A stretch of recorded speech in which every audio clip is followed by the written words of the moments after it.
Time now for sports on 104.7 The Cave.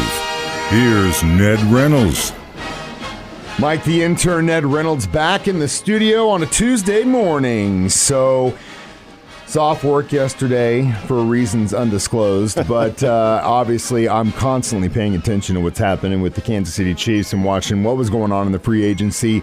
Yesterday was very interesting, losing one, but gaining, I think, one hell of an offensive lineman. Yeah, just to be official, it cannot occur until tomorrow. Yeah, that's but the it's opening of NFL business. But, yeah, these deals have been essentially made. The addition to the Chiefs is a guy named Jawan Taylor.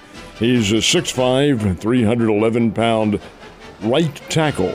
That's what he was with the Jacksonville Jaguars, and the Chiefs have agreed to a 4-year, $80 million contract with him. He's reported to be a very good pass protector out of the University of Florida. That's the addition. Of course, that really means, Mike, more than anything else, that Orlando Brown's not coming back. They don't expect him back, so he won't be back.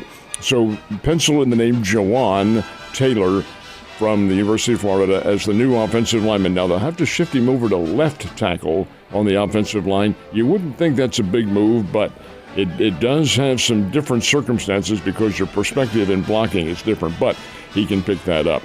The subtraction from the Chiefs is Andrew Wiley. That's a bit of a surprise, I think, to us and to the Chiefs. He'd been courted by the Washington Commanders. He wanted a long-term contract with the Chiefs, wasn't going to get it, so he was with Washington. So a guy who really has been with the Chiefs for, about 5 years now. He didn't start with them, but that's where he has ended up and played in some championship-level football games, is leaving. He's going to the Washington Commanders for 3 years. So it's an addition and subtraction, but that happens. A lot more to come. I can guarantee you that in the next few days for sure. A pair of sad notes this morning. I knew we were going to talk about this today when I read this yesterday. This guy was an icon in my first years at KY3, actually my final years in the Navy. This is one of the most innovative track and field athletes ever in the game, Dick Fosbury. The Fosbury flop, folks, it did not exist until this guy came on with the backward high jump. And while it was criticized at first, it is what they all use now. Everybody launches themselves in the high jump over the pole, or over the bar, I should say, with their back instead of the western roll, the forward roll. And Fosbury is the guy who did this. Big 6'4" athlete out of Oregon State. Very personable individual on TV all the time. Won the gold medal at the 68 Olympics in Mexico City with a jump of 7'4" and a quarter. 7 feet 4 1/4 with the backward Fosbury flop. Left us yesterday at the age of 76. That's really hard to believe because the guy was such a consummate athlete and indeed an innovator in the world of sports. The other sad note is Joe Pepitone, who, he broke in when, I was a kid in college and later on in the service, and after that as well.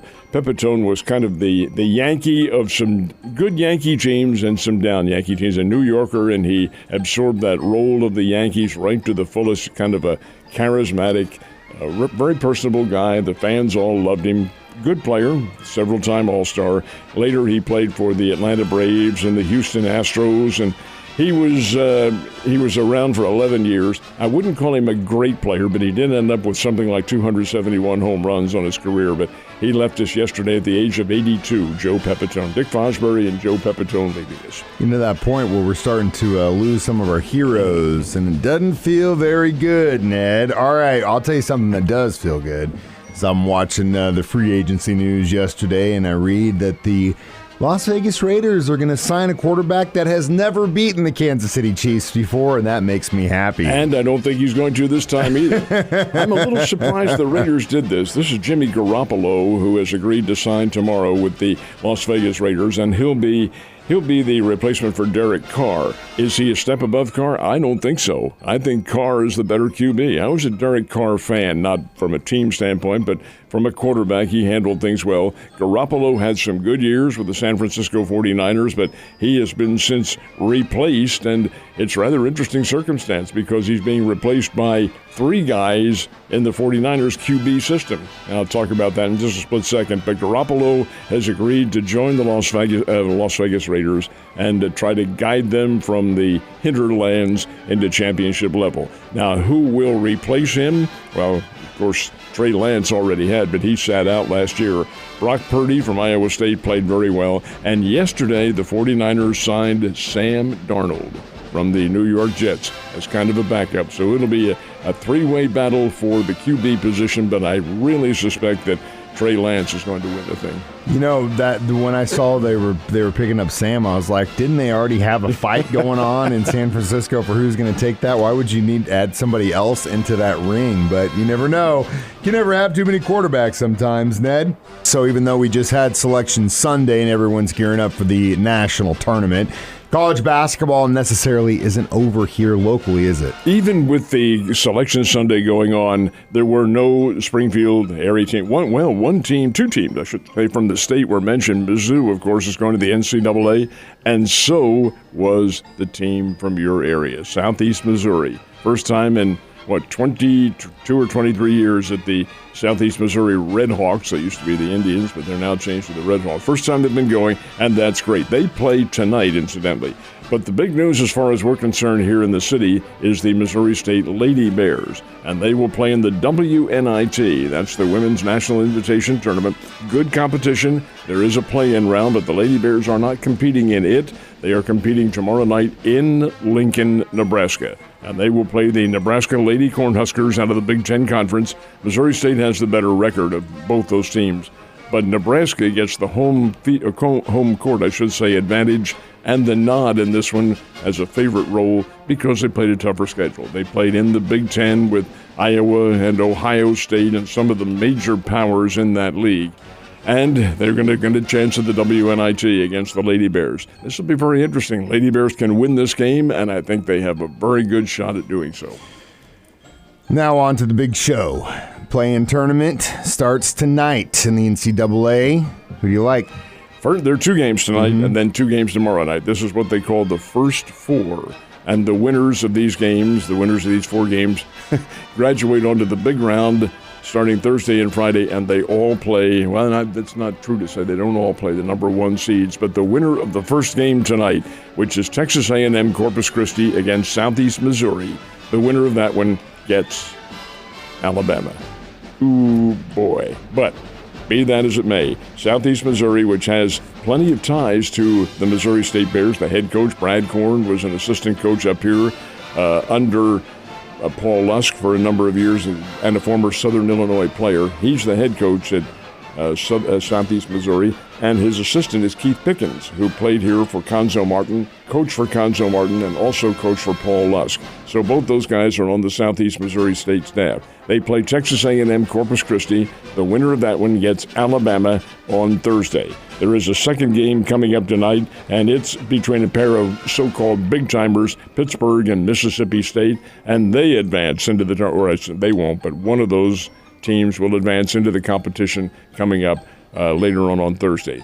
2 more games tomorrow night, and one of the games tomorrow night involves our old coach, Steve Alford. He'll be coaching the Nevada team. I mean, exciting stuff. Also, the fact that my old hometown, Cape Girado's got a team in the tournament. When was the last time that happened? The year 2000, so it's been 23 years ago. Yeah, it's been a minute. I was already back here, but yeah, it's been a while since Nemo's been in the dance. All right, well, good luck to everyone playing in tonight and tomorrow night. Last but not least, did Team USA finally wake those bats up?